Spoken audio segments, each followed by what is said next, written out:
I'm going to show you real quick how to install these wall sconces.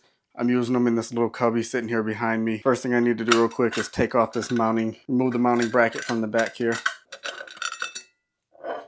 You can see you have these holes here, so that's what holds the mounting bracket to this. One thing I need to do is make sure I have these holes level and tighten up this nut on the back here.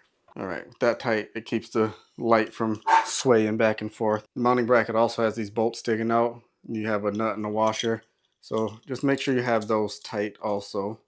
Then they give you a couple of these hardware packs. So you got screws for each one, washers, and you also have drywall anchors if you need those. So for me, I don't actually need the drywall anchor, so I'm just going to go straight with the screws. So just put your little washer on there, and then you're going to screw this mounting bracket straight to the wall, just like that. So mark out your wall wherever your center is that you want to put these, and then go ahead and screw it down. Then once you get your plate mounted, it's pretty simple. You just go ahead and slide your bolts through, your plate bolts through these holes, and then mount the decorative screws onto it.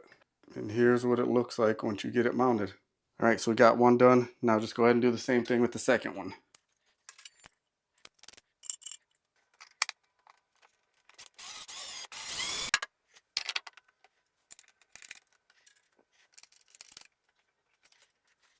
All right, so that's it. Both lights mounted.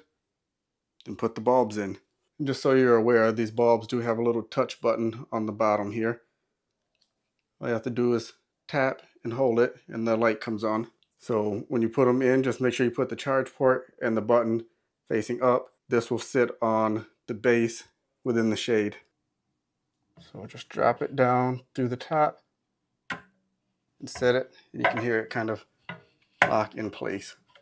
Final step, just grab your remote, turn them on.